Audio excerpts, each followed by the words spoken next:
Those 7 words, whispered by a quiet little girl at the gate of an elite school, carried the weight of generations. But what if the man who heard her wasn't just a passerby, but the very billionaire who unknowingly left a legacy behind? What happens when power meets truth in its smallest form? What if the system built to keep her out is the one her bloodline helped build? And how far would a child go not to be famous, not to be accepted, but simply to be seen? This is the story of Maya Brooks, a brilliant, artistic black girl with more heart than the world was ready for, and the father who finds her not through DNA tests or courtrooms, but through a moment of courage that cracks open an entire institution. A story of whispers that become echoes, of doors once closed, creaking open.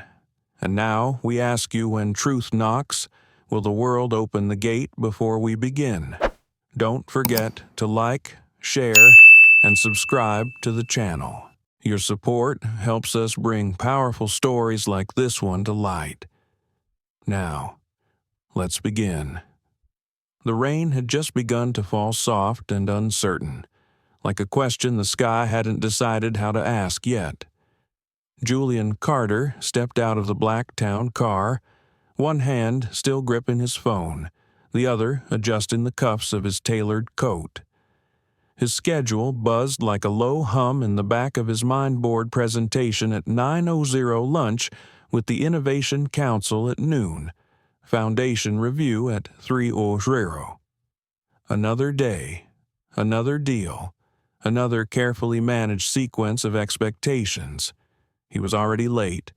Brookstone Academy stood tall before him, ivy-clad gates, trimmed hedges, and an entryway that looked more like a private museum than a school. He'd walked these steps before donor visits, school events, discreet investments in elite education reform, but never like this. Not with this weight in his chest, not with what he was about to hear. He was halfway to the entrance when he caught the figure. Small, still, barely more than a shadow tucked near the far side of the gate. A girl. She looked about 7, maybe 8.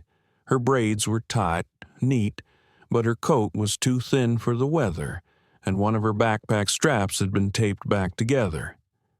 She wasn't crying, but her hands gripped the iron bars like she was holding herself up with more than just hope. Julian paused. He should have kept walking. The board was waiting. Every minute lost would be noted, commented on, but something in her stillness made him stop. Then she spoke. "I'm poor, so they won't let me in." Her voice was barely more than a breath, but to Julian, it struck like glass breaking against marble. He stood frozen. "What did you say?" he asked, his voice low, not wanting to startle her. She looked up slowly. Big brown eyes, wide but not afraid. There was no fear in her, just disappointment, heavy, familiar, too old for her face. "They said my mom didn't finish the payments. The girl said, so I can't come in, even though I studied and everything, even though I really want to learn here." She tried to straighten her shoulders, like she wanted to look braver than she felt, but her bottom lip trembled. Julian blinked. It hit him in waves, not just the sadness. The name she'd said earlier when he asked for it. Maya Brooks. His mind reeled. A memory surfaced sharp, bittersweet. Danielle Brooks, the girl with sun-warmed skin and hands that smelled like lemongrass and paint. The girl who played violin barefoot at summer festivals. The girl he loved when he was 17 and stupid and scared of what that kind of love would cost him. He had left Charleston behind, left Danielle, left everything not written in his family's approved future. He hadn't seen her since. Julian swallowed. "How old are you?" he asked gently. 7, Maya said, "but I'll be 8 in March. 7. He did the math before he even meant to. Danielle would have been 25, right around the time he sold his second company. Right around the time he stopped answering letters with South Carolina postmarks. His chest tightened. But no, it couldn't be. Could it? A security guard inside the gates recognized him, stepping forward. "Mr. Carter, they're expecting you. The board is in the East Wing conference room." Julian nodded slowly, but didn't move. His eyes stayed on Maya. The girl looked down again, kicking the toe of her sneaker against the sidewalk. The laces were mismatched. Her notebook stuck out of her backpack, worn corners, hand-drawn stars. "Mr. Carter," the guard prompted again. Julian raised a hand. "Tell them I'll be late." He crouched down to Maya's level, resting on the balls of his feet so he didn't tower over her. The sidewalk was cold, the drizzle soft but steady now, flecking his coat. "What's your name again?" he asked, like he didn't already know. Maya. Maya Brooks. He didn't flinch, but something in his jaw ticked. "Do you believe in second chances?" "Maya?" he asked quietly. She frowned. "I don't know. I guess. Sometimes." He smiled, just barely. "Then let's see what we can do today." Her eyes lit up, not fully. Not yet, but something shifted. A flicker of maybe. Julian stood, adjusted his coat again, and turned back toward the gate. Inside, his phone buzzed. His assistant, "They're waiting." "Do I delay?" He typed back one word, "delay." The receptionist inside the building blinked when he entered. "I need to speak to the head of admissions," he said. "But, sir, the board is. I'll only be a minute. Please." His voice left no room for negotiation. She stood, led him down a long hallway of polished wood floors and glass-framed donor plaques. The names etched in gold matched those in his contact list. Legacy. Influence. He'd built his life in rooms like this. But none of those names mattered more right now than the one still echoing in his ears. Maya Brooks, the girl at the gate, the girl with Danielle's eyes, the girl who might be his daughter. Julian exhaled as they reached the admissions office. This wasn't the morning he had planned, but maybe it was the morning that would change everything. Julian Carter didn't remember walking to the admissions office. His body moved, but his mind had stayed behind out there on the sidewalk, next to the girl gripping the iron gate like it was the only thing keeping her upright. Maya Brooks? He kept repeating the name in his head, as if saying it enough times would change what it meant, or confirm what it might. The receptionist knocked gently and opened the mahogany door. "Mr. Carter would like a word. Ms. Waverly."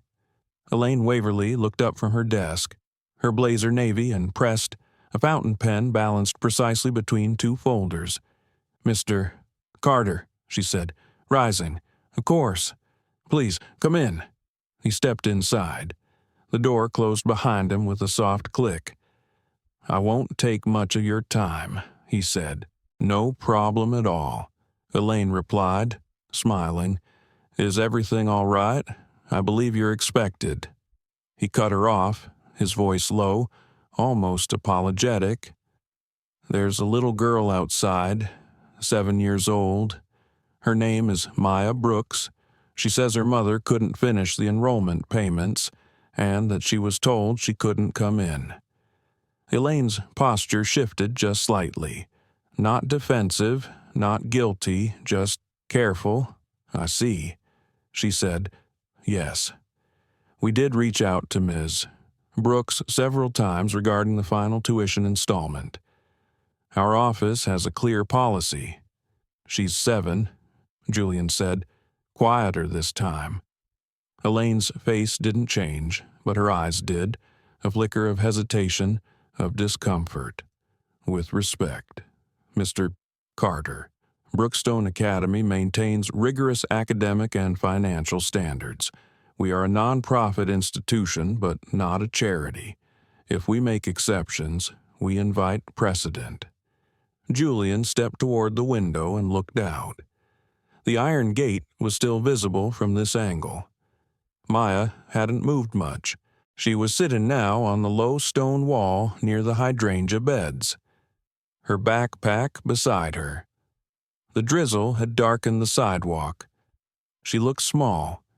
He remembered Danielle's voice, bright, bold, always a little too honest for high society.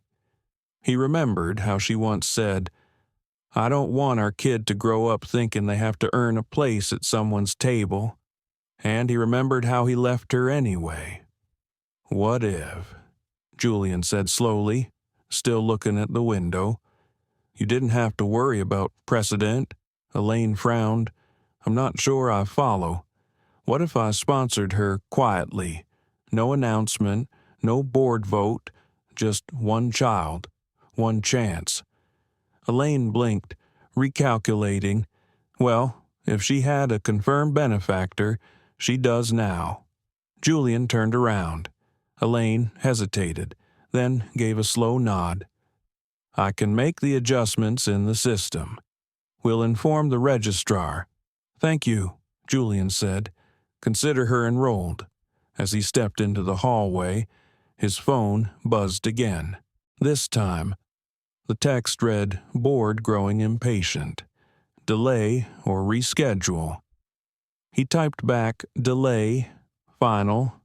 He wasn't going to miss this. When he returned to the front lobby, Maya was still there, watching raindrops race each other down the wrought iron gate. Her legs swung back and forth over the edge of the stone wall. Julian walked toward her, slow and deliberate, unsure if she would even remember his face 5 minutes from now. "Guess what?" he said, kneeling beside her. She looked up, eyebrows lifted. "You're going to school today." "Really?" she whispered. "But they said I spoke to them," he said gently. "They changed their minds." She stared at him, not blinking, not moving. She wasn't the kind of child to jump into someone's arms or erupt in squeals. She was the kind who needed to be sure the ground under her feet wasn't about to move again. "Why did you help me?" she asked. Julian hesitated. He could have said because it's the right thing to do. He could have said because no child should be left at a gate for being poor. But the truth was more personal. "Because I saw your mother in your eyes. Because I saw myself in your silence. Instead," he said softly, "because sometimes grown-ups forget how it feels to be 7. She considered that, then nodded. Julian stood and offered his hand. Maya looked at it, then slowly reached up and placed her small fingers in his. "Do I call you Mister?" she asked. Julian smiled, heart tightening in a way he didn't expect. "For now," he said, "just call me Julian." The security guard at the entrance raised his eyebrows but said nothing as they walked together toward the school building. Inside, the marble floors echoed with the soft clicks of leather shoes and student loafers. Hallways filled with portraits of old headmasters and benefactors stared down like silent witnesses. Julian recognized a few names on the wall, people he'd negotiated with, donated beside, dined with, but none of that seemed to matter now. Maya clutched the strap of her backpack and looked around. Everything here was too big, too polished, too bright. She didn't belong. Not yet. But maybe she would.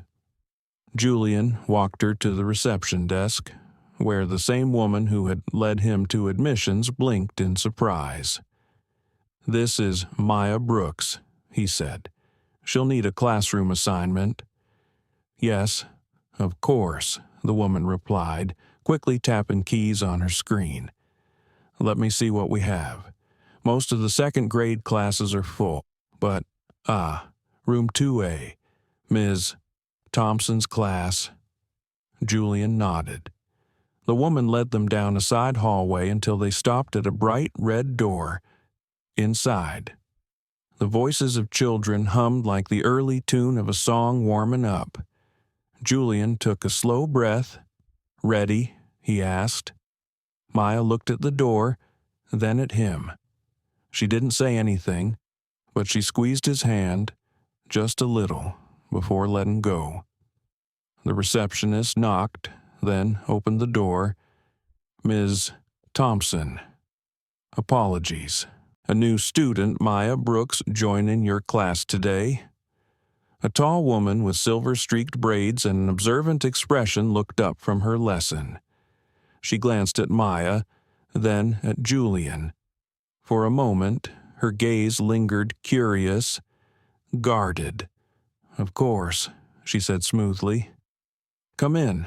Maya, we'll find you a seat." Julian didn't enter.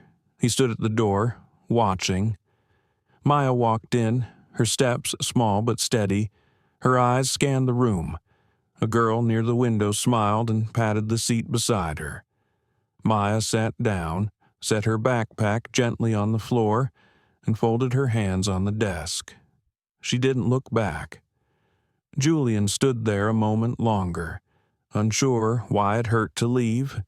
Then he turned. His shoes echoed softly as he walked away. The board meeting could wait.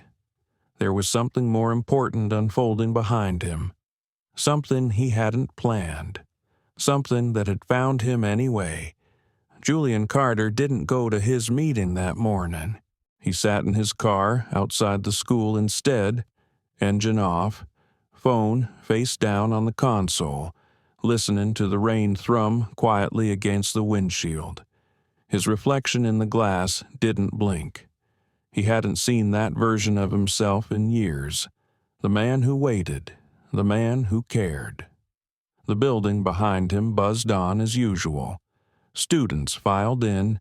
Teachers clicked down the polished halls with coffees and binders in hand.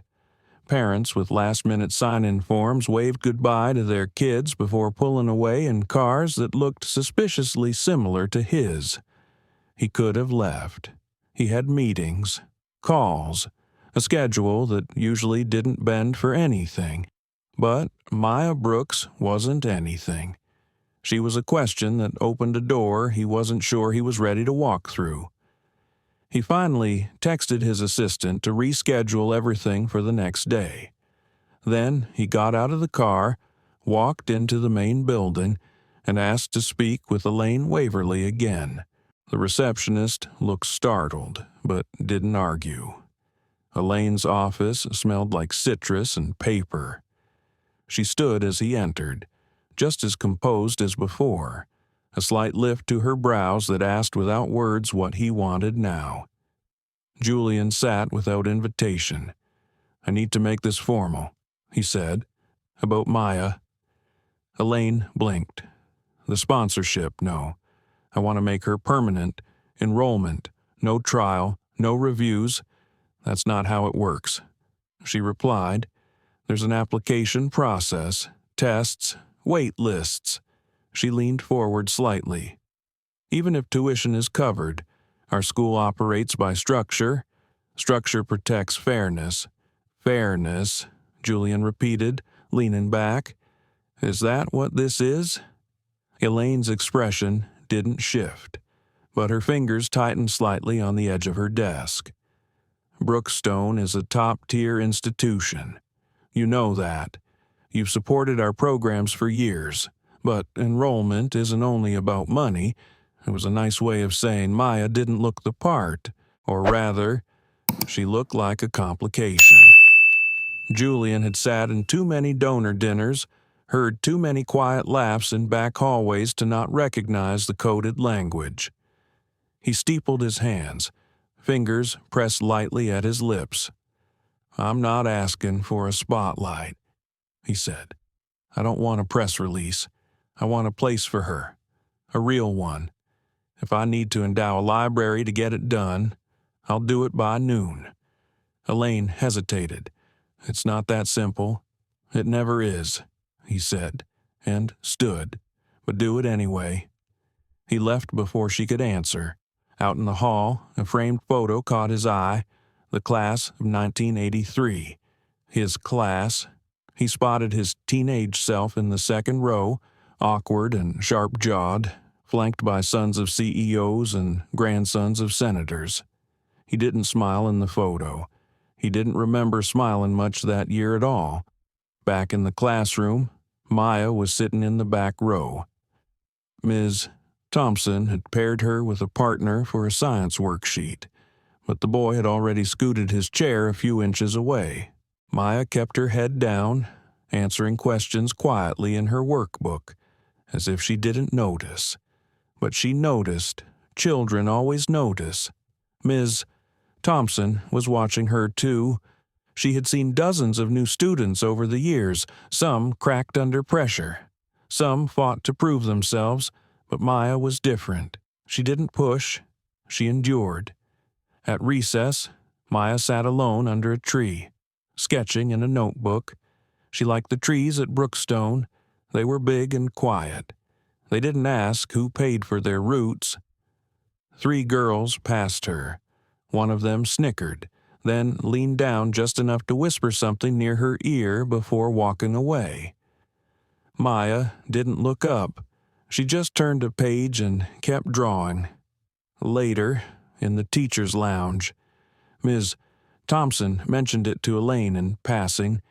"She's sharp," Ms. Thompson said.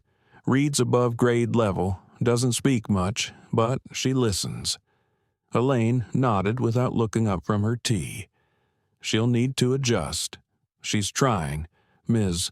Thompson replied. She didn't say the rest of what she was thinking. That Maya had more poise than most of the parents who showed up in shiny SUVs to demand extra credit policies be waived. That Maya looked at the board like it was a doorway. That maybe this school didn't deserve her yet. By pickup time, the skies had cleared. Julian returned and parked in the back lot to avoid attention. He didn't want anyone thinking too hard about why he was here. Not yet. He watched as Maya stepped out the front doors, scanning the cars like she wasn't sure which one belonged to her. She spotted him and didn't smile, but she walked toward him. Julian opened the door. "How was it?" She shrugged, climbing into the seat. It was okay. He watched her buckle herself in, her small hands quick and practiced. "Did anyone give you trouble, no?" He didn't press. They drove in silence for a while. Maya looked out the window at the rows of houses, blinking slow and thoughtful. Julian's grip on the wheel tightened. He didn't know how to talk to her. Not yet, but he wanted to, more than he expected. She finally spoke, still watching the world slide by. "Ms. Thompson asked about my dad." Julian glanced at her. "What did you say? I said I didn't know him." A pause. "Is that true?" She looked at him for the first time. "Do you know him?" He opened his mouth, then closed it. "No," he said, "but I'd like to." She didn't say anything, just looked back out the window. They stopped in front of an apartment building, low-income housing, one of the older units, with peeling paint and a gate that didn't quite latch. Danielle wasn't outside, but the front light was on. Julian stayed in the car. Maya opened the door but paused, one hand still on the handle. "Thank you," she said without looking at him. Then she got out and walked to the door, one step at a time, her backpack bouncing slightly with each step. Julian watched until she disappeared inside. He sat there for a long time after that, wondering why it felt like he was the one being invited in and why he wasn't sure he deserved it. Maya sat at the edge of the lunch table, her tray untouched. The lasagna steamed in front of her, but she didn't lift her fork. Around her. The cafeteria buzzed with a kind of energy that only existed in places where nobody had to worry about being left out. No one had told her not to sit there, but no one had told her she could either. Two girls giggled across from her. They weren't mean exactly, just sharp around the edges, their attention bouncing from phone cases to weekend plans. One of them glanced at Maya, then leaned in to whisper something to the other. Their laughter softened to something more private, something less kind. Maya quietly folded her napkin into a square, then into a triangle, then smaller and smaller, until her fingers couldn't hold it anymore. Across the room, Ms. Thompson was watching. She had noticed the silence surrounding Maya, not just the absence of conversation, but the way the air seemed to bend around her seat like a buffer zone. The girl didn't seem hurt, not on the surface, but Ms. Thompson knew better.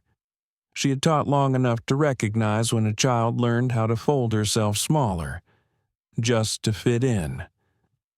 That afternoon, after the final bell, Miss Thompson caught Maya before she left the classroom. "Do you have a minute?" Maya nodded. They sat together at one of the empty desks. "How was your day?" "Fine. Anything you want to talk about?" Maya shook her head. Ms. Thompson smiled gently. "You're good at being quiet, aren't you?" Maya looked up, surprised by the question. "I guess," she said. Ms. Thompson leaned forward. "But you don't have to be all the time." Maya didn't answer. Instead, she unzipped her backpack and pulled out a spiral notebook.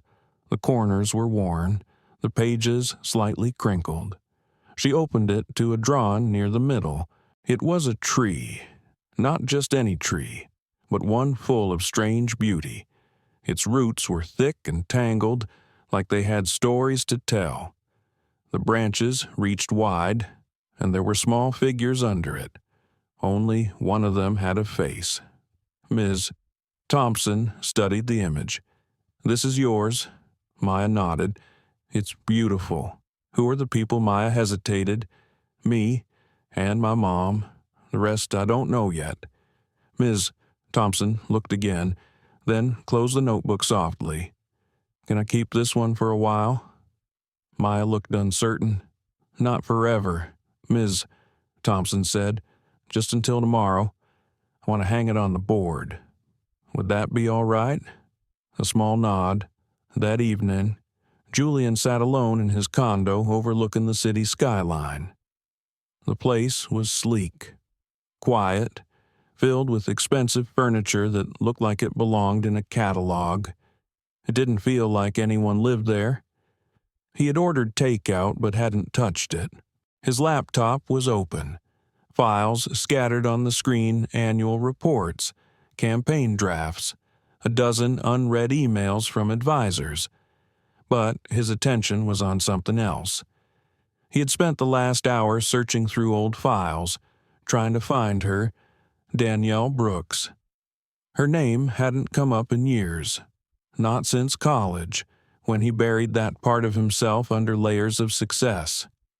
He found a record of a nurse with her name working at a public clinic on the south side. No photo, but the age matched. He didn't know what he was hoping for. A reason, an answer, or forgiveness. The next day at school, something had shifted. Maya noticed it the moment she walked into class. Her drawing was on the wall, front and center, framed by gold construction paper and thumbtacks. Some kids noticed too. One girl, Emily. Maya remembered, pointed, and said, "Wow, did you draw that?" Maya nodded. Emily didn't say anything else, but she didn't move away either. For Maya, that felt like a kind of beginning. Later that morning, another note appeared in her cubby. This one wasn't friendly. Typed, printed, folded in half, no name. You don't belong here. Go back where you came from. Maya held it for a moment, then tucked it deep into her backpack. She didn't cry. She didn't tell anyone. But her hand trembled as she closed the zipper. Ms. Thompson found the note during cleanup. It had fallen from the backpack's outer pocket. She brought it to Elaine Waverly immediately. Elaine's face hardened as she read it. "This is unacceptable," she said, then paused. "But these things happen sometimes. Kids test boundaries." Ms. Thompson stared at her. "This isn't a boundary, it's a wound." Elaine didn't respond. That afternoon, Maya sat alone again during recess. She didn't draw, she didn't run, she just watched the sky through the branches of her favorite tree. She thought about her mom. Danielle always said the world doesn't hand you a seat, you carve one. But today, Maya wasn't sure she had the tools. When Julian picked her up that day, she was quieter than usual. She didn't comment on the radio song or ask about the skyline like she usually did. He noticed, but didn't press. Instead, he drove past her apartment. "Where are we going?" she finally asked.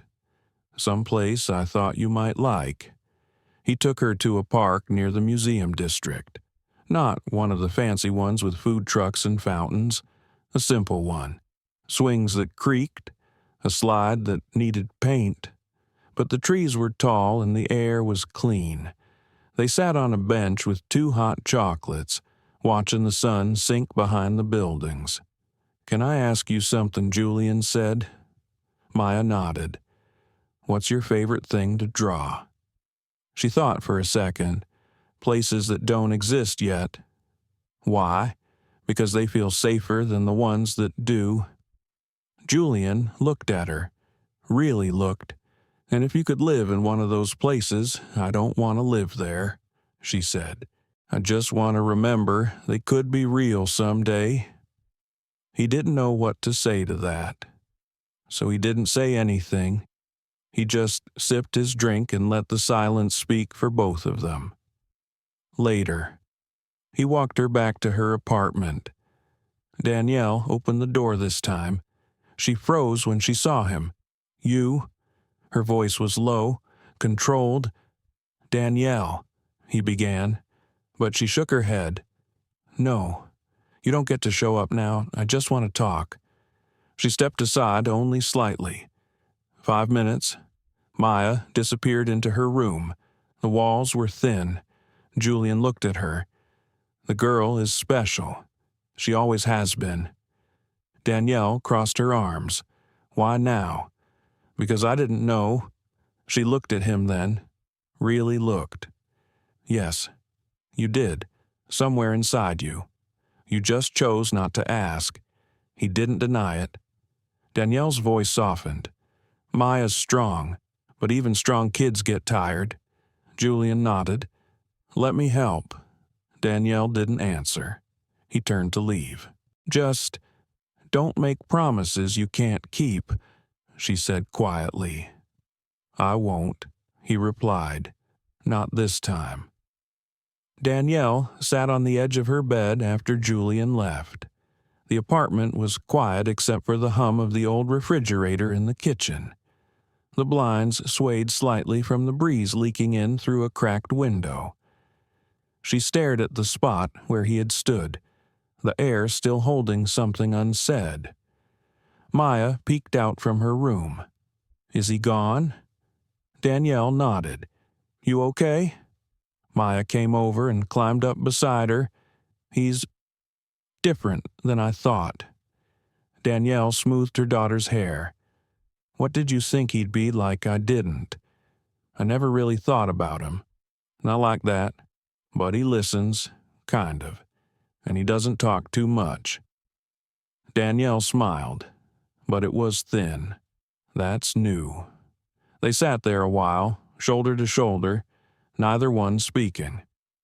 Danielle wanted to protect her daughter, but from what a man who might leave again, or the hope that maybe this time, he wouldn't. The next day, Julian stood outside the clinic where Danielle worked. It was early, still quiet. The sign out front was chipped. The parking lot had more gravel than pavement. But inside, people waited patiently in chairs too small and too close together, most holding forms and folders like shields. He didn't go in at first. He just stood near the side of the building, watching. Danielle came out 15 minutes later, a coffee in one hand, a small planner in the other. Her hair was tied back, and there were faint lines under her eyes that hadn't been there the last time he saw her. But she moved with the same grounded confidence. She stopped when she saw him. "You're persistent," she said. "I'm sorry," he replied. She shook her head. "Don't apologize. Not yet." "Can we talk?"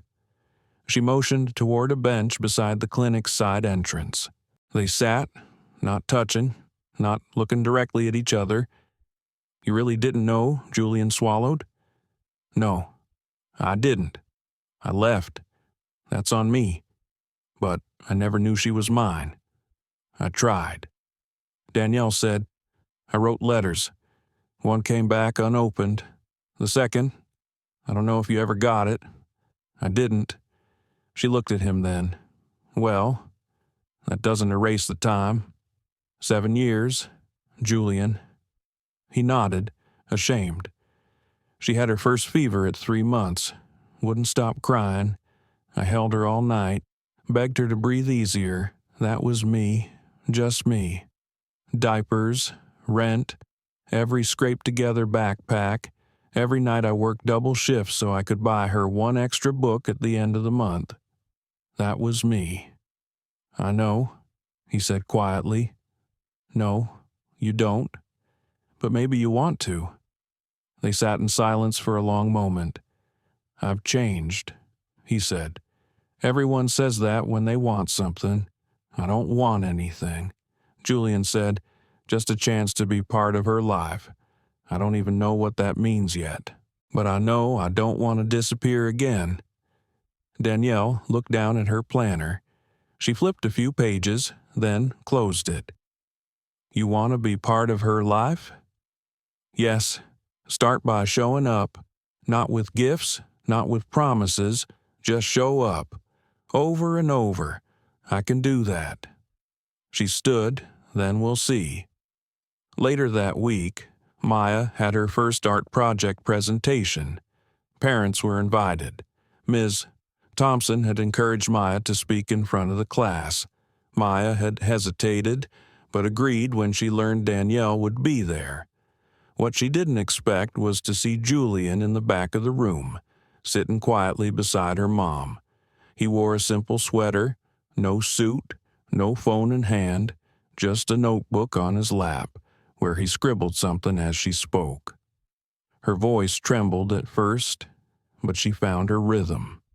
"This is a tree I drew. It's not real, but I imagined it in a place where people don't have to ask if they belong. Under this tree, you're already enough." The room was still. A few kids fidgeted. A boy whispered, "Wow." After the presentation, parents mingle with the kids. Julian approached slowly. "You were amazing," he said. Maya looked up. "Thanks." Danielle joined them. She handed Maya a juice pouch and smiled. "How do you feel?" "Tired," Maya said. "But good." Julian hesitated. "Can I show you something?" They nodded. He pulled a folded piece of paper from his coat pocket. It was worn, yellowed slightly at the edges. "This came to my office 6 years ago. I never opened it. Not until 2 days ago." Danielle's eyes widened. "You kept it. I thought it was a form letter. I was overwhelmed. Too successful. Too selfish. Too scared." He handed it to her. She opened it slowly, reading the words she had written with shaking hands and a full heart back when Maya was still in diapers. Julian, I'm not asking you for anything.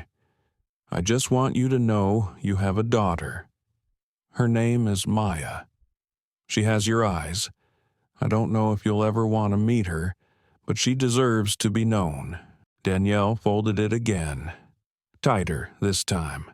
I was so angry at you for so long, but I hated even more how Maya would ask about her dad with no pictures, no stories. Julian stepped closer. I want to earn stories. Maya listened quietly, taking it all in. At home that night, Danielle sat by Maya's bed. The little girl looked up from her book. Do you like him? Danielle thought for a moment. I like that he's trying. Maya nodded. Do you think he'll stop trying? Not if he means it, Danielle said. Promise no, sweetheart, but I can promise I won't stop standing next to you no matter what. Maya closed her eyes. That's enough. And for the first time in a long while, Danielle believed it might be. By the second week of October, something began to shift. Maya was no longer invisible. Her artwork was no longer tucked inside the folds of her notebook. It was pinned on the bulletin board outside the principal's office. Ms. Thompson used her tree illustration in a lesson about symbolism, and a few classmates had even asked to borrow crayons from her. Small things, but they mattered. Still, not everyone saw her with new eyes. The first sign came on a Friday afternoon. Maya returned from recess to find her pencil case emptied. Every marker tip snapped, the erasers cut into tiny pieces. Her sketchbook had been shoved behind the heater vent. Ms. Thompson noticed the flicker of hesitation in her walk as she approached her desk. Did something happen? Maya shook her head. Her fingers were trembling slightly. I must have left my stuff out. Ms. Thompson didn't push, but she saw the sharp, defensive quiet in Maya's eyes, the kind that said, don't make it worse by making it public. At pickup, Julian noticed something was off. You okay? Maya nodded, but her silence was different this time. Not calm, not thoughtful, guarded, back at home. Danielle noticed it too. She waited until Maya went to bed before she texted Julian. She's closing in again. I don't know what happened, but it wasn't nothing. Julian responded immediately. I'll find out. The next morning, he showed up at Brookstone before the first bell. He wasn't wearing his usual calm expression. He had called ahead. Elaine Waverly met him in the admissions office, hands folded, smile taut. Good morning, Mr. Carter. To what do we owe the pleasantries? Julian said, his voice low and direct. Something happened to Maya yesterday. I want to know what the school plans to do about it. Elaine's expression cooled. We received no reports of incidents. Of course not, Julian said, because children like Maya learn early not to report things that won't be taken seriously. Elaine leaned back. Mr. Carter, I understand your concern, but may I remind you Brookstone Academy has processes. We don't react to emotions. We investigate facts. And what facts do you have? None. Yet. But I suggest you find them quickly, because if my daughter... He paused, surprised at how naturally the word had come if Maya is being targeted, and the school ignores it. Then I'll find other ways to address it. Elaine's mouth parted slightly, but she said nothing. Later that day, Ms. Thompson pulled Maya aside. I need to ask you something, she said gently, just between us. Maya didn't look up. Someone messed with your things yesterday, right? Maya was quiet for a long moment. I don't want them to think I'm a tattletale. No one should make you feel small for protecting yourself. Maya bit her lip, then whispered a name. Caroline. Ms. Thompson nodded. Thank you for trusting me. By the end of the week, Caroline and 2 other girls were quietly pulled from art class. They returned an hour later, their faces red and puffy.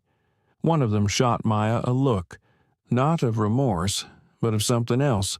Resentment, the kind that bubbles when power shifts, even just slightly. That evening, Julian waited outside the school gate again. He watched as Maya came out slowly, her backpack tight against her shoulders. How was your day better? They drove in silence for a while. You know, he said softly, when I was your age, I hated recess. Why? Because it was the one time of day when teachers weren't watching, and the kids who thought they were kings made sure you remembered your place. Maya looked at him. Did it stop eventually? How someone stood up for me. Once. Just once. But it made me realize I didn't have to believe what they said. She was quiet for a while. Do you think people can change? I think they can try. Julian pulled over near a bookstore and parked. Want to come in? I used to hide out in here when I needed quiet. Inside, it was warm and dimly lit. Shelves reached the ceiling. The air smelled like paper and cinnamon. A woman behind the counter smiled at Julian. Back again. With someone new this time, he said. Maya wandered off toward the children's section. Julian watched her trail her fingers along the spines of books like they were familiar friends. She stopped in front of a worn copy of a fairy tale collection and sat cross-legged to read. The owner came over quietly. She yours? Yes, she's got your eyes. Julian smiled, but it didn't quite reach his face. I didn't know about her, not until recently. Then you've got some catching up to do. Julian nodded.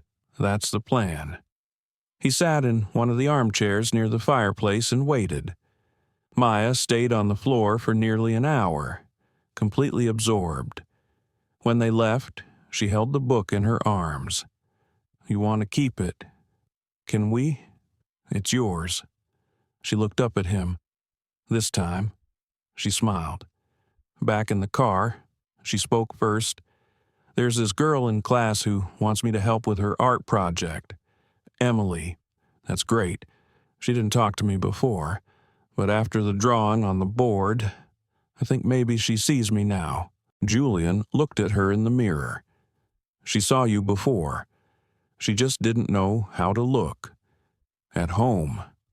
Danielle met them at the door. Everything okay. Maya nodded and handed her the book. Julian stayed for tea. They didn't talk much, just sat at the kitchen table while Maya doodled quietly nearby. Danielle finally broke the silence. She's opening up more with you than I expected. Julian looked at her. She's teaching me how to show up. You both are. Danielle stirred her tea. We were something once, weren't we? We were. And now Julian didn't answer at first. Now I just want to be the kind of man you wouldn't have to write letters to in the dark. Danielle's eyes softened, but her guard didn't drop.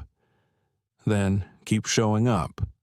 That night, Maya added a new figure under her tree, smaller than the others, dressed in a navy sweater and standing just close enough not to disturb the roots. It started with a photograph. Julian had taken Maya to a bookstore cafe one Saturday afternoon. They sat outside under a red umbrella, sharing a plate of lemon muffins and sketching buildings in the plaza. Julian wore sunglasses, his expression relaxed. Maya was laughing, her pencil between her fingers, her head tilted toward him. Neither of them noticed the woman with the camera 2 tables over. By Monday morning, the photo was on the front page of the city's lifestyle section. Billionaire Julian Carter spotted with mystery child new chapter. At first, Julian ignored it. He had been in the press too long to flinch at speculation. But when the same photo started circulating on social media with speculation about the child's identity, it became harder to ignore. He received a call from the board of directors just before lunch. "Are you confirming the rumors?" one asked. "It's personal," Julian said, "not a board matter. If this turns into a public narrative, it becomes our matter. Let me handle it." He hung up and sat in his office, the city skyline looming outside his windows.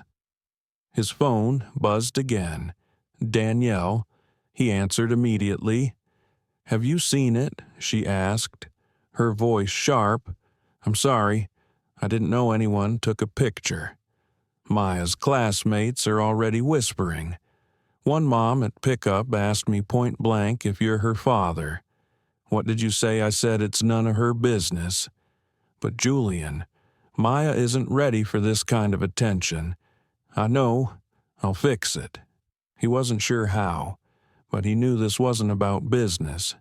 It was about a child who had lived in quiet shadows for years and was only just beginning to find her own light. At school, Ms. Thompson noticed the shift immediately. Some of the older students had clearly seen the article. One boy muttered something under his breath as Maya walked past in the hallway. "She's just pretending to be normal." Maya didn't stop, didn't flinch, but her shoulders tensed. By the time she reached her desk, her face was carefully blank. She pulled out her notebook and began drawing. Not trees, not homes, but a wall, thick and gray, stretching across the page. On the other side, a single stick figure stood alone. Miss Thompson walked past and paused. "Is that one of your new pieces?" Maya didn't look up. "It's not finished." At recess, Maya sat under her tree again, arms wrapped around her knees. Emily came over and stood awkwardly nearby. "Want to come play?" Maya looked up. "No thanks." Emily lingered for a moment, then walked away. That night, Julian met Danielle and Maya for dinner at a small family restaurant far from downtown, a place with creaky floors and photos of old celebrities on the wall. Maya liked the spaghetti. Julian liked the quiet. "You okay?" he asked her halfway through the meal. She pushed a noodle with her fork. "They talk about you now. About us. In school." "I know. Is it bad?" Julian thought carefully. "It's not bad to be known, but sometimes people say unkind things when they don't understand something." Danielle watched both of them. "I don't want her to become a symbol," she said. "She's not." Julian replied, "She's a person. That matters more." Maya looked at him. "Why didn't you tell people sooner?" "Because I didn't know. And once I did, I didn't want the world to decide what we are before we did. At home, after dinner." Maya sat on her bed flipping through her sketchbook.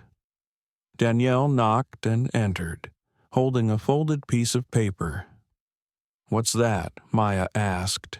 "A letter, one I wrote a long time ago. I never sent it." Maya took it. It was addressed to Julian, dated the week of her second birthday. It said, "She's growing up.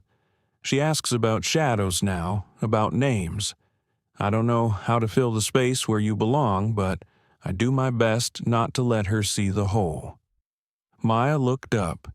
"Did he ever read this?" "I don't think so." "Do you want him to?" "Maybe, but not yet."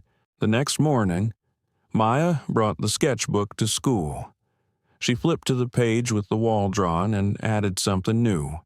A door just barely cracked open. Ms. Thompson noticed during quiet time.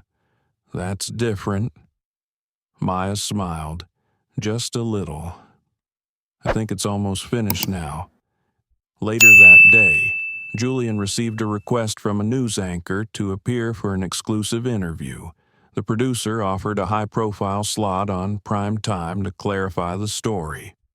He declined. Instead, he published a short post on his company's official blog. It read, "There are stories that live in boardrooms and headlines. And then there are stories that unfold quietly in living rooms, in lunchboxes, in sketchbooks. I recently learned I have a daughter. Her name is Maya. She is bright, thoughtful, and braver than I ever was.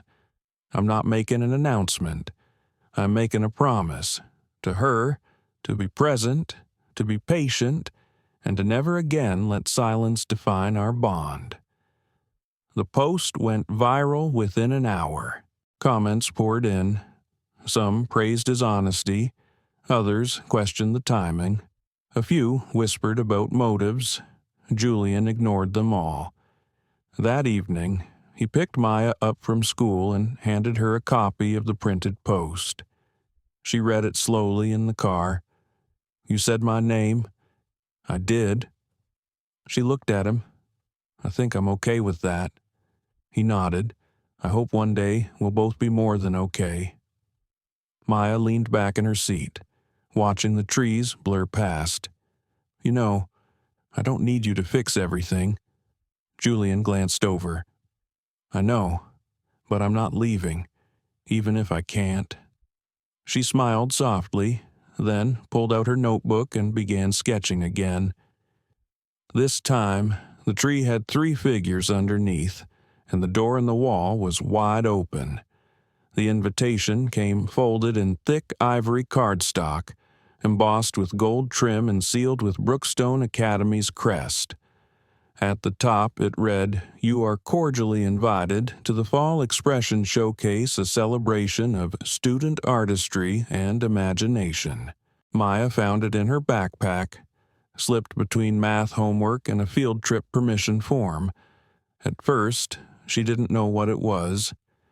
Then she saw her name at the bottom of the page, listed under Featured Student Contributors. Her eyes widened. She walked it straight to Ms. Thompson's desk, not sure whether it had been a mistake.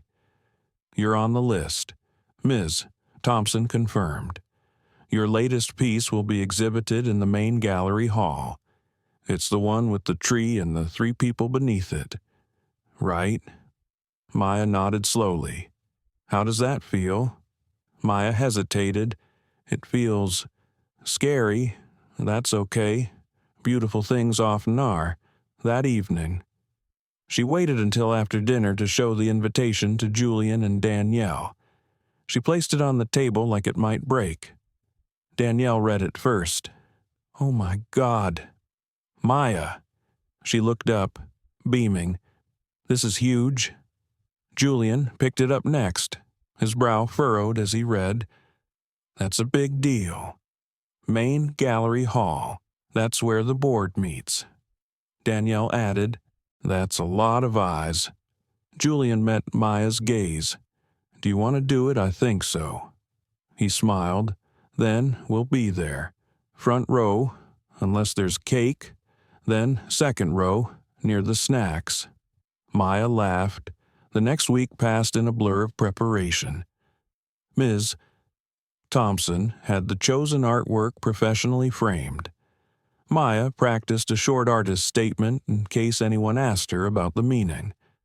Julian offered to buy her a new dress for the occasion, but Maya asked to wear one Danielle had sewn herself years ago.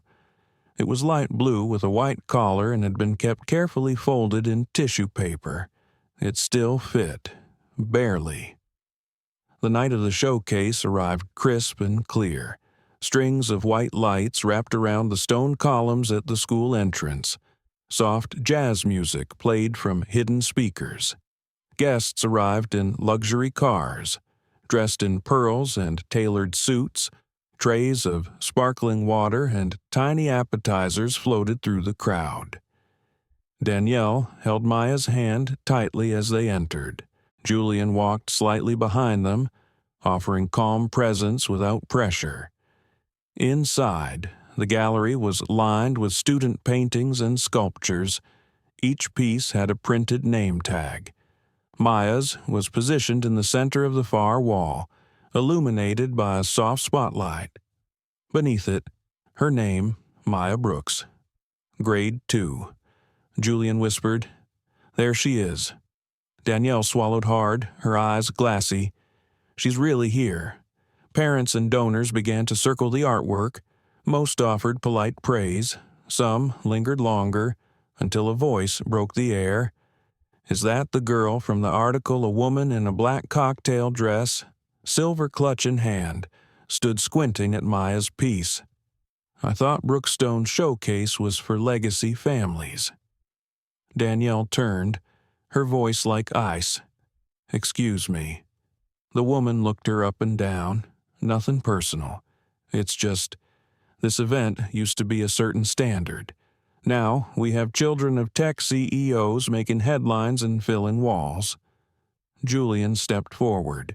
"And what standard is that?" "Exactly." The woman paused, then smiled tightly. "Just wondering what message we're sending. That's all." Julian's voice didn't rise, but it carried. "We're sending the message that talent and vision don't care about zip codes. That worth isn't inherited, it's expressed." Danielle placed a hand on his arm. "It's not worth it," she murmured. Julian shook his head. "No. She's going to stand here and admire this painting with everyone else.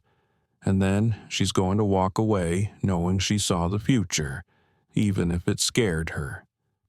Maya had watched the exchange from a distance. She didn't move, didn't cry. She just stood beneath her own work like she belonged there, because she did. Later that evening, the head of school gave a short speech. "Tonight, we are honored to display the work of emerging artists whose vision and voice remind us what education is truly for." Then she paused and gestured toward Maya's painting. "There's one piece here tonight that reminded me, in a very personal way, what it means to create something honest. This tree, drawn by second grader Maya Brooks, shows 3 people standing under its branches. They are not labeled, they are not explained, but they are present, and for many children, that is everything." Julian glanced at Danielle. Her hand had gone to her mouth. Maya stood still, her eyes wide. Afterward, a few children from other grades approached her. "I like the colors," one said. "My mom said you're famous now." Another whispered. Maya just smiled and said thank you. She didn't explain the painting. She didn't need to. On the way home, Maya sat in the back seat, the program booklet in her lap. "You did something big tonight," Danielle said. "You showed people who you are," Julian added. Maya looked out the window. "They looked at me different," Julian asked. "How did that feel? Scary and kind of strong?" Danielle reached back to squeeze her hand. "That's how it starts." That night, after Maya went to bed, Julian stayed behind in the kitchen, sipping tea with Danielle. "You didn't have to say anything to that woman," she said. "I know, but I wanted to." Danielle looked at him. "You're not just here for the good parts, are you?" "I'm here for all of it. The eyes, the whispers, the walls, the doors." She studied him a moment, then nodded. "I believe you." Julian leaned back. "That means everything." In Maya's room, the framed print of her painting rested on her dresser. She had added something to the original, a 4th figure, small, far in the background, not quite part of the tree yet, but walking toward it, slow and steady. The Monday after the Fall Expression Showcase began with unusually stiff smiles at Brookstone Academy.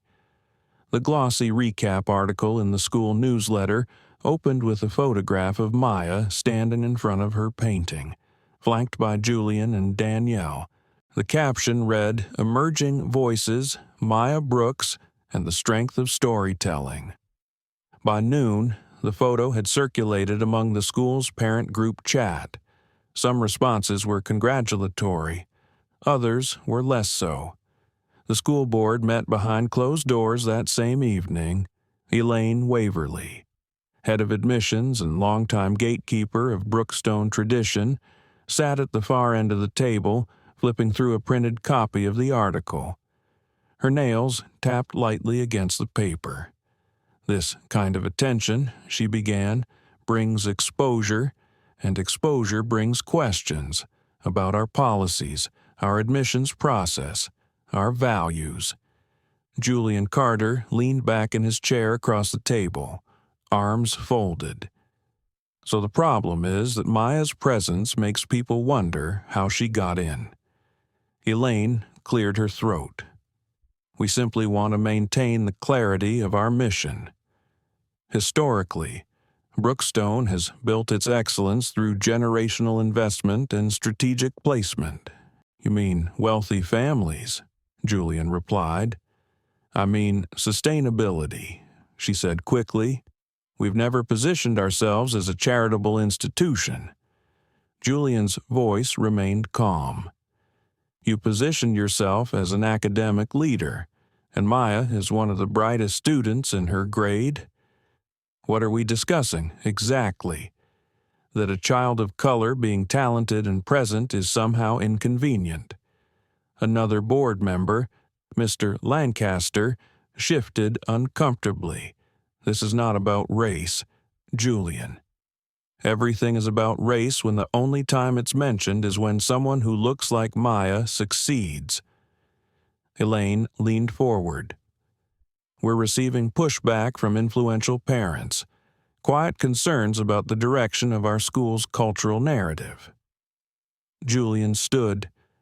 "If your concern is that the narrative is moving forward without asking permission, then good, because no child should have to apologize for being seen." He gathered his notes and left the room without waiting for a vote. Back at home, Maya sat on the floor of her room, surrounded by paper scraps. She was cutting out shapes for a new collage. Danielle stood in the doorway.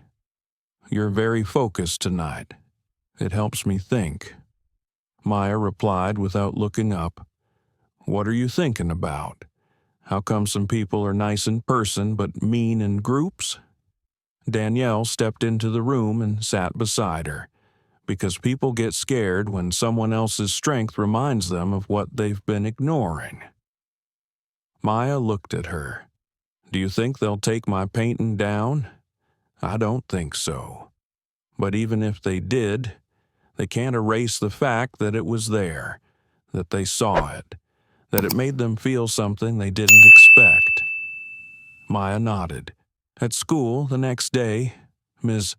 Thompson pulled Maya aside before class. "I want you to know how proud I am of you," she said. "Not just for the art, but for how you carried yourself. Thank you. Also, the local arts center saw your painting in the newsletter. They want to display it for a month in their community gallery." Maya's mouth opened slightly. "Me? Yes. You. They said your work shows emotional clarity beyond her years. Can I think about it?" "Of course. There's no rush." Maya walked back to her desk in a daze. She hadn't imagined people outside of school seeing her work. She hadn't imagined people wanting to display it. But more than that, she hadn't imagined being wanted at all, not like this. After school, she waited in the courtyard. Julian was late. When he finally arrived, his face looked different, tight, like he'd been holding back a storm all day. "Sorry," he said, unlocking the car. Meeting ran long. Maya climbed in without speaking. They drove in silence for a few blocks before Julian glanced at her. "I heard from Ms. Thompson, the Arts Center." She nodded. You thinking about saying yes? I don't know. What if some people get mad Julian pulled the car over to the curb and turned to face her? Let me tell you something. Maya looked up. There are people who will always feel challenged by anyone who doesn't ask for permission to shine, but your light isn't up for debate. It never was. Maya watched him, eyes wide, and besides, he added, you're not alone in this. She nodded slowly. Okay. Later that evening, Danielle received a call from a woman named Tricia Caldwell, president of the Brookstone Parents Foundation. Her voice was polite but clipped. Danielle, I wanted to reach out regarding the recent publicity. There's been concern that some of this may be politicizing the student experience. Politicizing, yes. There's a sentiment among certain parents that the school is being used to make a statement. Danielle's tone didn't waver. You mean the statement that all children deserve to be seen? I'm just relaying what's been said. Let me relay something back. My daughter didn't make a political statement. She made art. And if that's threatening, maybe it's not my daughter who needs to do some thinking. Tricia paused. Well, thank you for your time. Danielle hung up without saying goodbye. She found Maya sitting in the living room drawing again. Julian sat on the couch beside her, watching quietly. Everything okay? He asked. Danielle looked at them both, better than they expected. Later that night, Maya added one last piece to her collage, a bright gold sun cut from old wrapping paper. She placed it above the tree, shining down on all four figures, and in the bottom corner she wrote, "Even if they don't clap, I'm still dancing." The community gallery was smaller than Maya expected. It sat tucked between a bakery and a bookstore on the quieter side of town. The windows were wide and clear, displaying just a few pieces at a time. On the day her artwork went up, rain tapped softly against the glass, a gentle rhythm that mirrored her pulse. Julian stood beside her as the curator carefully hung the framed piece on the wall. Danielle leaned against a column nearby, watching with arms folded and a small smile playing at the edge of her mouth. The curator, a woman named Frances, stepped back to examine the placement. "It's perfect," she said. "Your daughter's piece has something grounding about it. The composition, the warmth, the story it tells even without explanation. You don't see that often, especially not from someone so young." Maya stood quietly, her hands clasped behind her back. Frances turned to her. "Would you like to say a few words at the small reception this weekend? Nothing big, just a few minutes, if you're comfortable." Maya hesitated. "Can I think about it?" "Absolutely." On the ride home, the car was unusually quiet. Julian could feel Maya's thoughts stretching out in every direction. "What are you thinking about?" She stared out the window. "What if I mess up?" Danielle answered from the front seat. "Messing up is part of showing up. The only people who never stumble are the ones too scared to try." Maya leaned her forehead against the glass. "I don't want to sound like I think I'm better than anyone." Julian looked at her through the rearview mirror. "You don't have to prove anything. Just speak the truth you carry. That's enough." At school, the next day, a different kind of attention stirred around Maya. Her classmates didn't quite know how to act. Some treated her like a celebrity. Others pretended nothing had changed. Caroline didn't say a word, but the looks she gave Maya were still heavy with something Maya couldn't quite name. Ms. Thompson pulled her aside before dismissal. "There's someone I think you'd like to meet." She led Maya to the art room where a younger student waited, fidgeting with the sleeve of his sweater. He looked up as Maya entered. He was maybe 6, with wide brown eyes and a nervous smile. "This is Jonah," Ms. Thompson said. "He's new. He saw your piece in the newsletter and asked if you'd be willing to talk to him." Jonah stepped forward and held out a wrinkled piece of notebook paper. On it was a drawing of a boat floating in the air. I tried to draw what it feels like when my mom forgets to pick me up. I know it sounds dumb. Maya studied it closely. It doesn't sound dumb at all. It feels like floating, but not in a good way. Jonah nodded slowly. "Exactly." She handed the paper back. "I really like it." Jonah's face lit up. Ms. Thompson smiled quietly. After Jonah left, Maya turned to her teacher. "Is that what art is supposed to do? Make people feel understood? That's one of the best things it can do," Ms. Thompson said. That night, Maya sat on the living room floor with scraps of colored paper spread around her like fallen leaves. She was working on something new, something bigger. Julian sat on the couch nearby, reading but glancing over now and then. "You're building a whole world, huh? It's for Jonah. I want him to see that boats can land safely, too." Danielle came in from the kitchen, wiping her hands on a towel. "What's that?" On the top corner, Maya held it up. "It's a word I looked up. Harbor.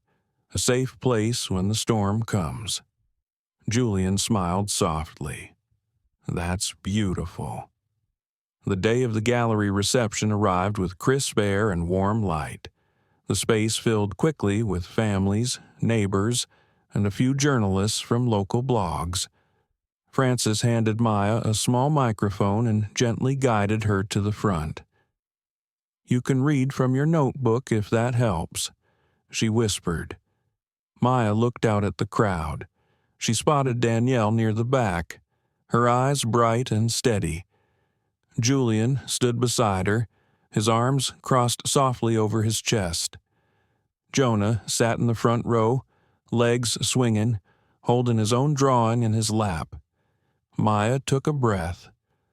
"My name is Maya Brooks, and I made the picture with the tree and the people standing under it. One of them is me. One is my mom. One is someone I didn't know I needed until I met him." She paused, heart pounding. "Someone once told me that you don't need permission to be seen, but I used to think you did. I thought I had to stay small to be safe. But then I made art, and people looked at it and saw me, and I didn't disappear." She glanced at Jonah. "I think maybe art is like a window.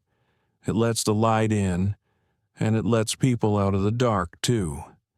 She handed the mic back, cheeks flushed. There was a long silence before the first clap. Then it rolled through the room like a gentle wave.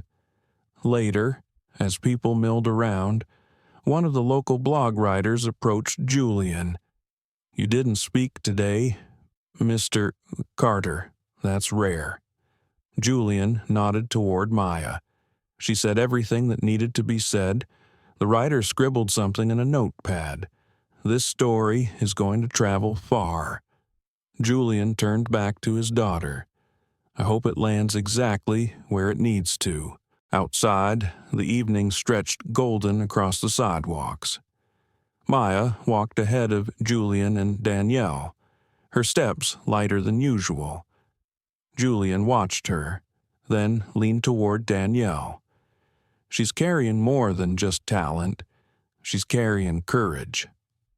Danielle nodded. "She always was. We just had to make room for it." Maya turned around suddenly. "Can we get ice cream?" Julian raised an eyebrow. "That a celebration request?" Maya grinned. "It's a survival strategy." They laughed and walked together toward the corner shop, their silhouettes casting long shadows in the fading sun. That night, after Maya fell asleep, Julian sat on the porch with Danielle, sipping hot tea. You think the school's going to push back harder. Probably, she said, but they can't unhear what she said, and they can't unsee what she's becoming. Julian looked out at the dark sky, quiet for a moment.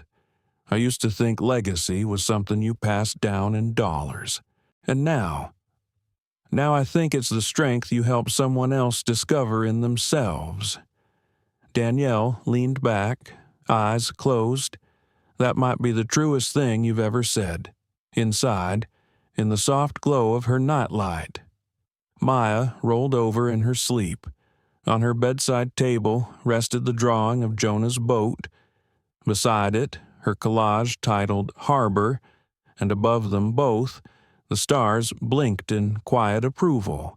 The first sign of resistance came not from a person, but a policy. Brookstone Academy quietly updated its internal guidelines the week after Maya's community gallery speech. The change wasn't advertised. No emails were sent to parents. But when Danielle logged into her parent portal to check Maya's class schedule, she saw a newly added line: external media engagement prior administrative approval required for any student content or commentary made available to the public. Julian received the same update. His jaw tightened as he reread the clause. "It's retaliation," he said, placing his phone on the counter. Danielle nodded. They can't say what they want out loud, so they write it between the lines. Later that day, a student bulletin included an article on the role of tradition in maintaining academic excellence. It didn't mention Maya by name, but the message was unmistakable. It praised the school's historical identity, referenced recent deviations from precedent, and closed with a reminder that not all innovation is progress. Maya read the bulletin during study hall. She sat still for several minutes, the paper folded neatly on her desk. Then, without a word, she got up and walked to Ms. Thompson's room. "May I write something for the newsletter, Ms. Thompson looked up. "Of course. What would you like to say?" "Something that matters." She nodded. "Use the computer here. Take your time." Maya sat down at the corner desk, her legs barely touching the floor, and stared at the blank screen. Then she began to type. "Dear Brookstone, I don't know all the rules yet. I don't come from a long line of students who studied here. I didn't grow up knowing which fork to use at school dinners or how to pronounce Latin words written in gold letters, but I know how to listen. And I've been listening to how people talk when they think you don't hear them. I've been listening to how people change their voices when I walk into a room. I've heard the silence when I succeed and the noise when I simply show up. You don't have to say my name for me to know I'm the one being discussed. I didn't ask to be a symbol. I didn't ask to be different. I just wanted to learn. I still do. But now I want more than that. I want other kids like me to walk into schools like this one and not wonder if they belong. I want them to feel seen without having to earn it first. I want the light to shine on all of us, not just the ones born into it. If that makes some people uncomfortable, then maybe it's time they sit with that discomfort, not because we want to push them out, but because we're not leaving. Thank you to those who made space for me. To those who didn't. I hope you learn how.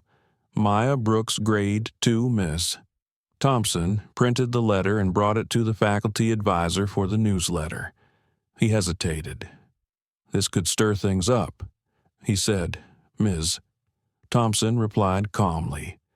"Things are already stirred. The question is whether we let her voice matter or pretend it doesn't." He read the letter again. Run it. The next morning, the newsletter hit inboxes at 7:00 a.m. By 7:30, the school office had received 6 parent calls. By 8:15, the letter was being shared on local educator forums. By lunch, it had been picked up by a regional newspaper under the headline, "Second Grader Challenges Elite Schools Silence and People Are Listening." Danielle read the article over coffee, her fingers trembling just slightly. Julian sat across from her, speechless for once. "She didn't tell us she was going to do this. That's because she didn't need our permission." Danielle smiled. "You're right. She really didn't." At school, Maya noticed the shift. Some students avoided her altogether. Others smiled like they were meeting her for the first time. Emily sat beside her at recess. "I read your letter." Maya looked up. "Did you like it?" "I didn't understand all the big words, but I felt it." "That's enough," Maya said. A few days later, Julian received a formal invitation to a special board meeting. The subject line was clear: Brookstone Community Culture Discussion and Clarification. He arrived early and sat alone at the long table, watching rain streak the windows. One by one, the other members filed in, their expressions unreadable. Elaine Waverly was last to arrive. She placed a folder in front of her with deliberate care. "We're here to discuss the letter published last week by a second-grade student," she began. "While it has generated public attention, it has also created concern among long-standing families." Julian didn't flinch. Concern or guilt, Elaine ignored the question. "We're proposing a temporary review period for all student-submitted materials, effective immediately." Julian leaned forward. "No, excuse me." He looked around the room. "No more pretending this is about policy. It's about power and control and discomfort with the fact that a child saw through all of it and spoke anyway." Mr. Lancaster cleared his throat. "Julian, let's stay civil. Let's stay honest." Julian replied. "This school was built on the idea that excellence should be nurtured. Maya is excellence. You just didn't expect it to look like her." Elaine stiffened. "You're accusing us of discrimination. I'm not accusing. I'm observing. And I'm telling you this: if you silence Maya now, you send a message to every other child watching." He stood and picked up his coat. "You want to talk about community culture? Start listening to the children. They're the only ones telling the truth anymore." He left the meeting without waiting for a vote. The next morning, Brookstone's head of school released a public statement. "We acknowledge that recent discourse has highlighted the need for deeper reflection within our institution. Brookstone was founded on principles of academic excellence and integrity.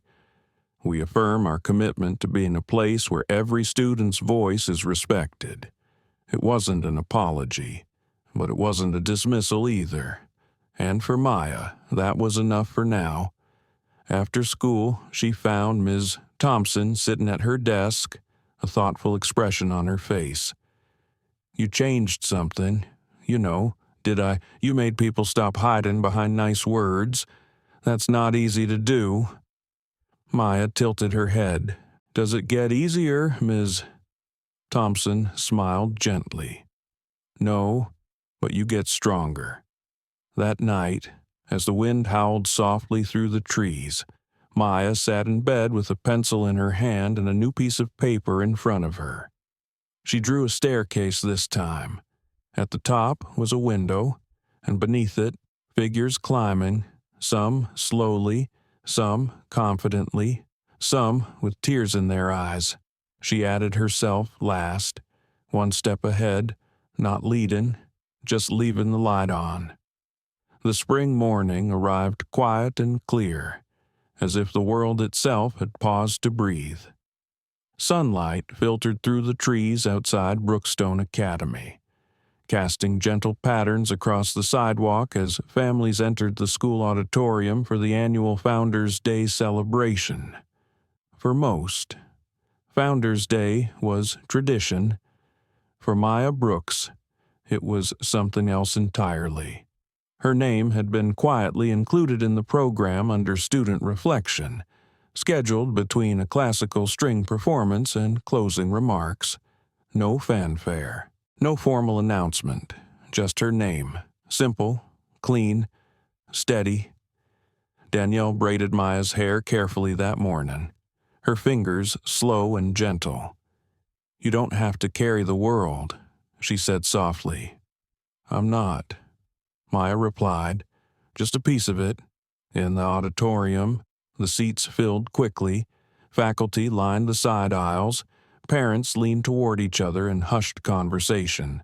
Board members, including Elaine Waverly, sat stiffly in the front row.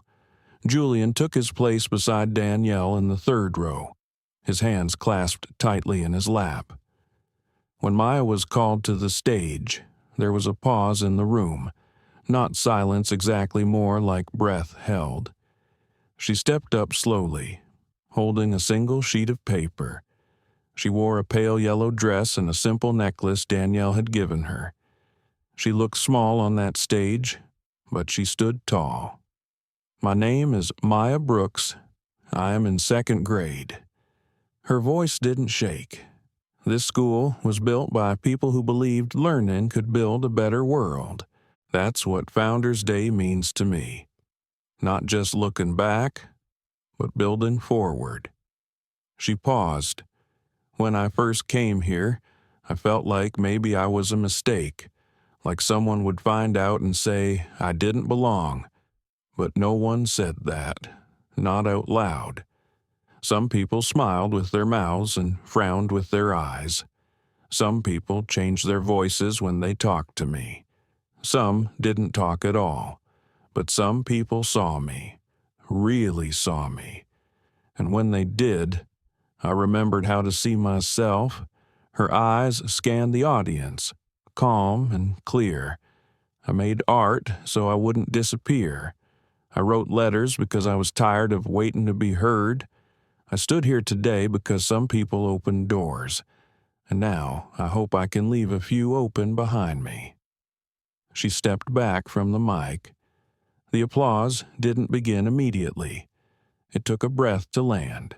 Then it came. Not polite or obligatory, but warm, true, rising. In the back of the auditorium, Francis from the community gallery stood quietly beside Jonah and his mother.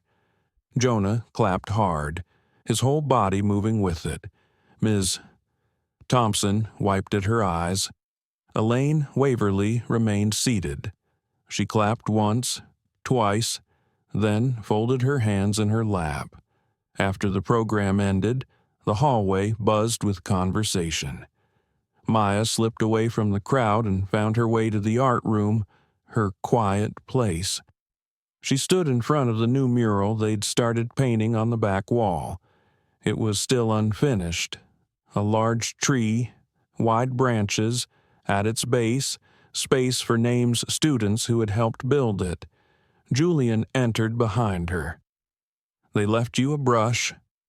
Maya looked over her shoulder. "Are they sure they're learning?" She picked up the brush and dipped it in deep green. Her strokes were steady, confident. She added a leaf near the top, small but bright. A few minutes later, Danielle joined them, holding a wrapped package. This came earlier, a delivery from the board. Maya opened it carefully. Inside was a leather-bound journal with her name engraved on the cover. Beneath it, a card. "Your voice started something we can't ignore. We hope you'll keep writing. Thank you for showing us what courage looks like." No signature, no crest, but Maya smiled anyway. That afternoon, back at home, Julian sat with Danielle on the porch. "Do you think this changes anything?" he asked. She rested her head against his shoulder. I think it changes her, and that's more than enough. Inside, Maya sat at her desk, the new journal open, a pencil in hand. She didn't start on the first page. She left that one blank. She began on the second. Today, I stood on a stage and said something real. I didn't feel small. I didn't feel afraid. I felt like a window, and maybe someone else saw light because of it. She stopped, looked out the window, then continued. There's more I want to say, but I'll save it for the kids who come next. Downstairs, Julian was on the phone with Francis. We'd like to do a rotating youth showcase, she said, featuring young voices from all neighborhoods. Maybe even a scholarship fund in Maya's name. Julian blinked. She's only 8. All the more reason, Francis replied. Later that night, Maya walked into the kitchen barefoot, holding the journal. Can we go visit the school this weekend? On a Saturday, I want to show Jonah the mural, and maybe help him paint his name. Julian smiled. Absolutely. Before bed. Maya took down her older drawings from the bulletin board, not to throw away, just to make room. Danielle helped her fold them carefully into a keepsake box. On the lid, Maya wrote one word, beginning. As the house quieted and the stars stretched across the sky, Maya lay in bed with the journal on her chest, her breathing even, her thoughts full but light. She had spoken, they had listened, and now, even if the world didn't change all at once, she knew the truth. The doors she walked through didn't close behind her. They stayed open, and that was the legacy she was choosing to leave. She didn't scream. She didn't fight. She didn't storm the gates. She painted. She wrote. She stood up and simply told the truth. And in doing so, Maya Brooks taught a powerful lesson to the very institution that tried to shrink her. That quiet courage can move mountains. That dignity cannot be denied. And that the future belongs to those brave enough to be seen. This isn't just a story about a little girl and a billionaire father. It's a story about all the Mayas out there whose names aren't on the plaques, whose voices are too often muted by privilege, and whose potential is waiting for just one open door. It's a call to see what we've been trained to overlook, to stand where others step aside, to change what others have accepted for far too long. If this story moved you, if it made you feel, reflect, or even question, don't let it end here. Like, share, and subscribe to our channel, because these stories need space, and so do the voices behind them. Until next time, stay awake, stay kind, and stay listening. The next story might just begin with a whisper too. Let me know if you'd like the full story compiled into a video script format or matched with image prompts for YouTube visuals.